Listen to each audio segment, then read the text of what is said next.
Marcelo National High School.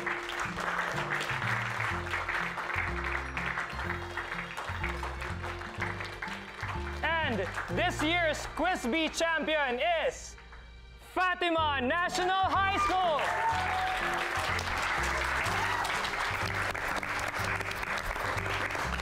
Uy! Panalo yung school natin. Pumalakpak ka naman. Papalakpak yan. Theater eh. Sinabi mo ko. Can we request the parents of the children to go down? You can award the medal to them. Salamat.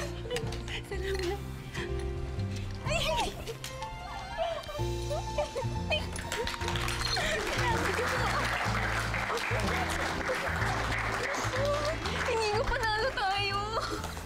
Panalo nga tayo. Pero hindi naman dumating si Mami.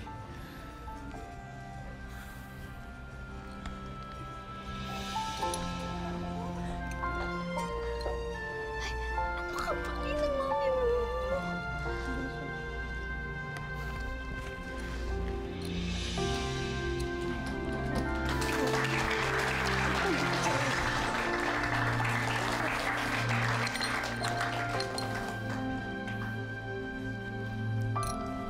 Congratulations, Thanks. anak.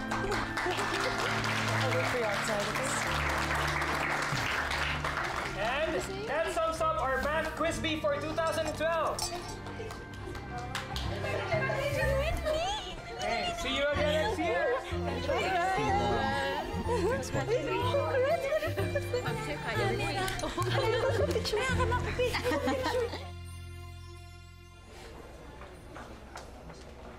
Reyes, Yes, Ma'am.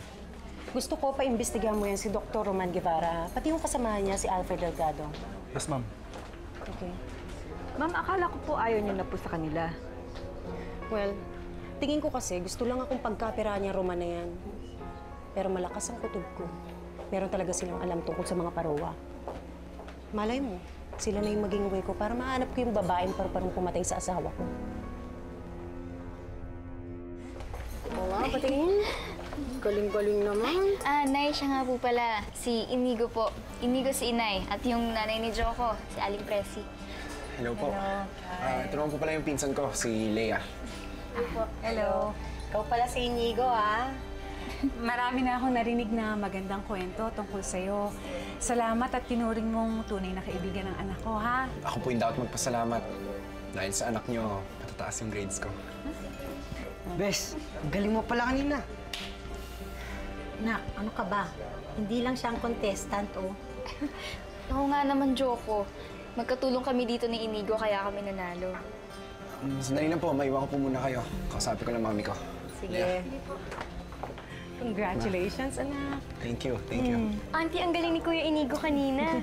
Let's go. Sandali lang po, papakilala ko po muna kayo sa mami ni Mariposa. Sandali lang yun. Hindi ako interesadong makilala yung ina ng isang katulong. So, if you wanna mingle, go ahead. Pero antayin ka na lang namin ni Leia sa car, okay? Let's go.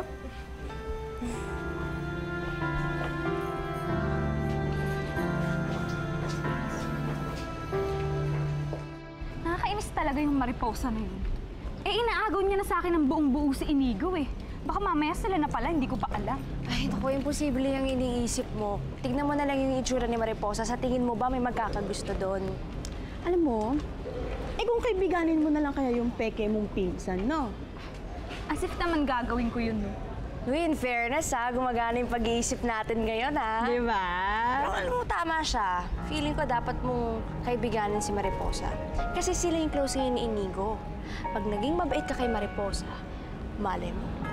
Diba? Ilakad ka niya kay Inigo. Sa tingin mo, gagana yun? Me? What do you think of me? I'm a liar? Oh my God!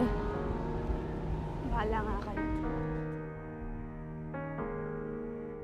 Anak, nagsisiksikan na yung tropeyo mo tsaka mga medalya mo dito.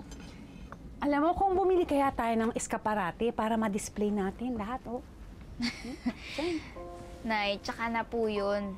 Meron mas mahalaga na paglalaanan natin ng pera. Siya nga po pala, ito po yung napanalunan namin ni Inigo. Hindi na po siya humate kasi sabi niya okay na daw po sa kanya yung trophy. Ang bait niya po, no? Kasing bait mo siya, anak. Magagamit po natin yan para hindi maubos yung gamot niyo.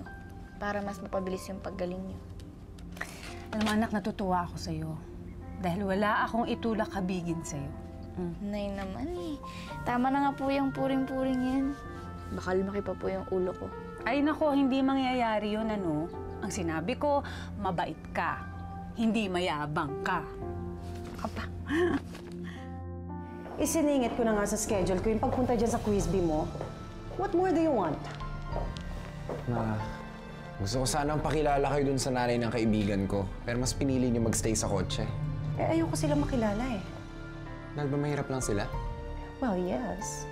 And they don't belong to our circle. Ngayon kung gusto mo makipagkaibigan sa kanila, then go ahead. Pero ako, busy ako. At ayoko magsayang ng panahon sa kanila. Busy? Saan? Para hanapin kung sino pumatay kay Daddy.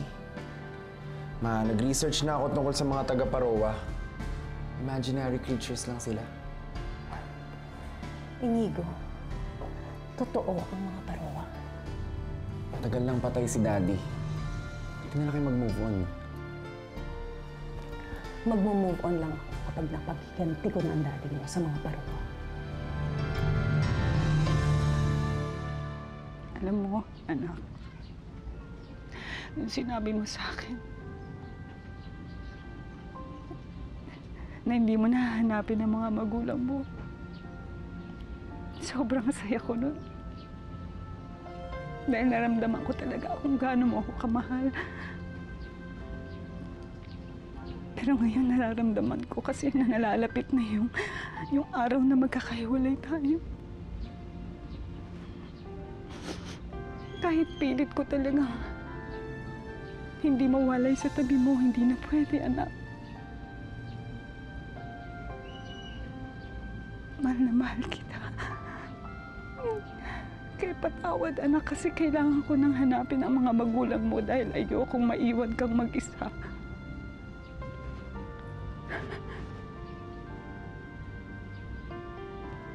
Minsan iniwan ka na ng mga magulang mo, pero naniniwala ako.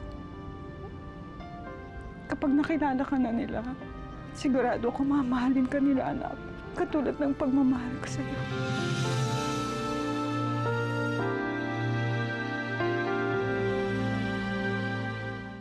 Iisa naman ang ruta nyo, di ba? Isipin mo naman, Berting, kung saang parte ng biyahe nyo na isa kayo noon si Mariposa. Tagal na nun, Aling Amalia.